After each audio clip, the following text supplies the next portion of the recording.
この3つになることではなくて仏になる、その教えを説くんですよと。これが解散見一ということになります。過去、現在、未来の流れの中で私たちは生きていて、現在だけは切り離すことができない。そこに気づくだけでもだいぶ違うのではないかなと思います。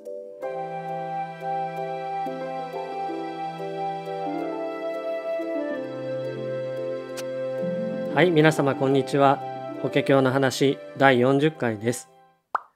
もう場所によっては梅雨入りをしたところがあるそうです。ずいぶん早いですね。5月はカラッとした空気でしたが、少しジメジメした空気に変わってきました。この梅雨を越えると暑い夏が待ってますね。では本日の内容です。前回までは一大事の因縁ということをお話ししてきました。仏様は一大事の因縁をもって世に出現されたと仰せだったんです。一大事の因縁とはたった一つの理由ということになりますが、その理由とは、それは衆生を導くためだった。衆生を導くためだったわけですね。衆生を導くために仏様はこの世に出現されたというわけでございますから、その衆生を真の教えに導きたいというのが仏様の思いでもあるわけです。せっかく大変な覚悟を持って世に出現されて、また大変な煩わしさを超えながら衆生を導いてきたのに、衆生の側が自分勝手に信じるものを信じてしまったら、それは本当にもったいないですね。ですから、衆生の方に真実に至る道のりに歩みを進めてほしいと釈尊はおっしゃるわけです。そして次に示すのが今日の内容ですが、それが解散見一です。まず次のようなお経文が出てくるんですね。仏は舎利発に告げたまわく、諸仏如来はただ菩薩を教化したもん。仏様はさらに舎利発に次のように告げられたと。多くの仏たちはただ菩薩だけを教え導かれるんだと。こう仰せなんです。ここにただ菩薩だけを教え導かれるとあります。あれってなりますね。そもそもこの法華経の前半は声聞や円覚という二乗の人たちを救う教えでなかったか。その二乗の人たちではなく菩薩だけを導くとおっしゃるんですね。この5問に対してはいろいろと議論があるようですが、およそ2つの理由があるのではないかと考えられます。一つは、ここでおっしゃられる菩薩はいつも示されている菩薩とは違うということですね。ここまで何度か説明してきた、例えば文殊師利菩薩や弥勒菩薩、それから声聞の〇〇、円覚の〇〇というようなことを言ってきました。これは存在としてのこの菩薩や声聞、円覚になるわけですね。一方で、ここで説かれる、ただ菩薩のみを教化すると説かれているこの菩薩は、理念や概念、また実際の振る舞いや行動を表した菩薩と捉えていただく方が良いと思います。法華経の修行をする菩薩の振る舞いということなんですね。ですから私たちでも、これは恐れ多いんですけど、法華経を修行するということは自分が菩薩になったわけではないんですけど、法華経の修行をする菩薩のような振る舞いをすることになるということになるんですね。あくまで自分の性質や気根を変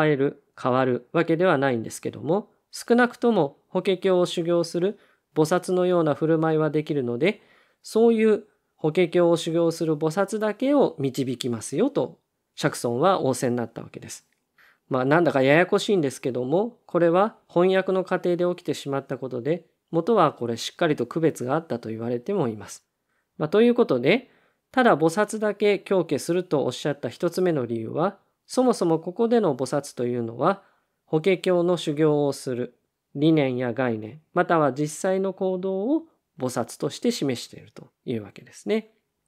文殊師利菩薩や弥勒菩薩というような菩薩たちのことを言っているわけではなくて、実際の振る舞いといったことを言えるわけです。ですから逆に言えば、先ほども申し上げましたが、どんな立場やどんな性質の人間も菩薩の振る舞いや概念を実際に行として行えば、釈尊がおっしゃる通り、ちゃんと教化してくれる、導いてくれるということになるわけです。ですから、法華経の修行をする証文や円覚ということではなくて、法華経の修行をするその振る舞い、実際の行を菩薩として表したということになります。もう一つの理由としては、菩薩というのは仏になる修行をする人たちのことです。大前提になりますが、そもそも証文や円覚の人たちというのは、自分の悟りに執着することで、ある意味仏になるということを放棄してしまった人たちなんですね。ですから、仏になろうとしない人たちは導かないよ。仏になろうとする菩薩だけを導くよと、こう釈尊は仰せなんです。これは至極当たり前ですね。仏になるという教えを釈尊が説いてくれているのに、勝手に証文や円覚のように、勝手に自分の悟りを決めて、そこで満足しているとしたら、それはどうしたって導くことはできない。単純に仏になるという目標を共有できない限り、導くことはできませんよというわけです。ですから少しややこしいですけども、菩薩が菩薩になるため、証文が証文でいるため、円覚が円覚でいるために教えを説くのではなくて、真の教えというのは、菩薩や証文、円覚、また我々ですね、人間、様々な生命が仏になるための教えですよと。仏になるための修行をする。それが菩薩として表されているということになります。で、これを解散見一というんですね。三を開いて一を表す。この場合の開くというのは、ごちゃごちゃになってわからないものを解きほどいて真実を示すというような、そういう意味になります。先ほどの経文に続いて釈尊はこうおっしゃるんですね。舍利発、如来はただ一仏情をもってのゆえに、衆生のために法を説きたも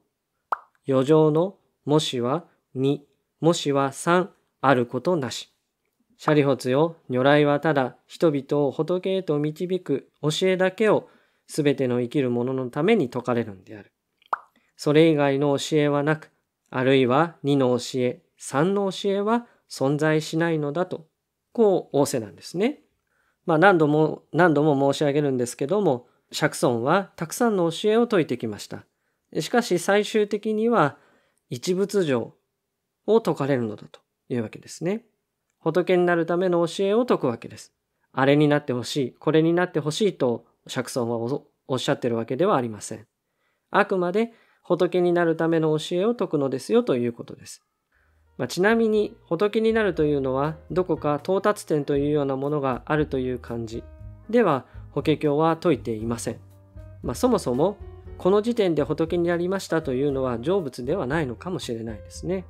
確かに段階的に仏になっていくということを便宜的に説いていくこともありますが、それでも明確な点があって、これが成仏ですという感じではないようなんですね。どちらかというと成仏というのは広がりがあって空間的なものではないかなと思っています。ではその空間はどこまで広げることができるのかということになりますが、それを諸宗の祖師、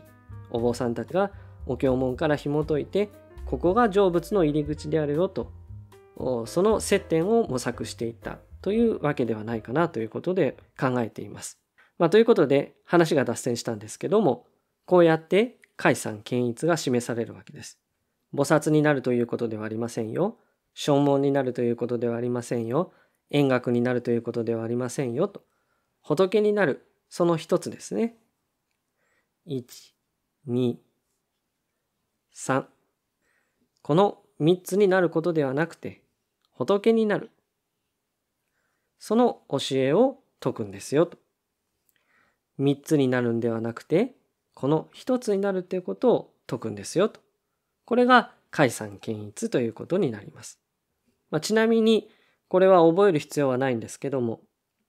こうやって詳しくはっきりと解散見一が示されましたので、これをこう解散見一と言ったりもします。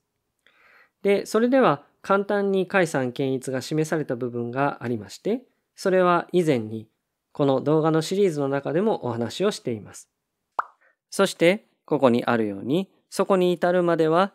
それぞれの機構に合わせて方便力を使い、声聞上、円覚上、菩薩上、三上の教えを説いてきたんだよというわけですね。それを略解散見一と言います。覚えなくても結構です。そこで解散見一が示されました。あくまで仏様は仏になるための教えを説くんだっていうことが示されたわけですね。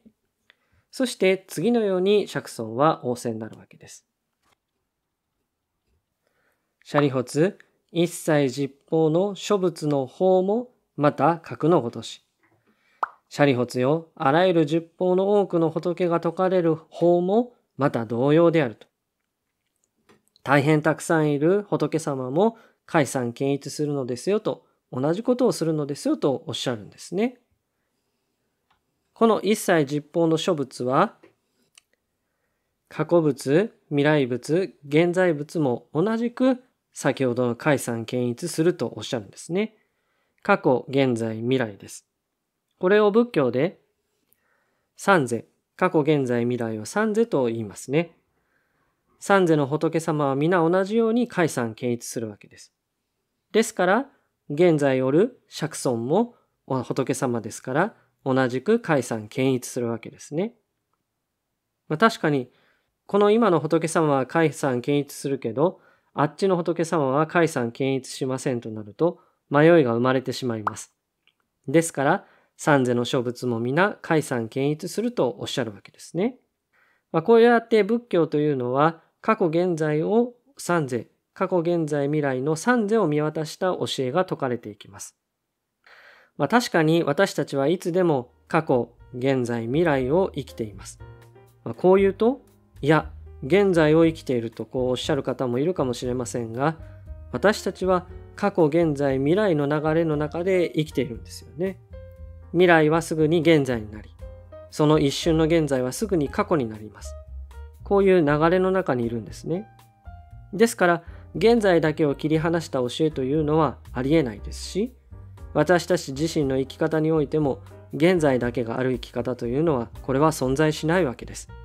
いつでも私たちは過去、現在、未来の流れの中で生きています。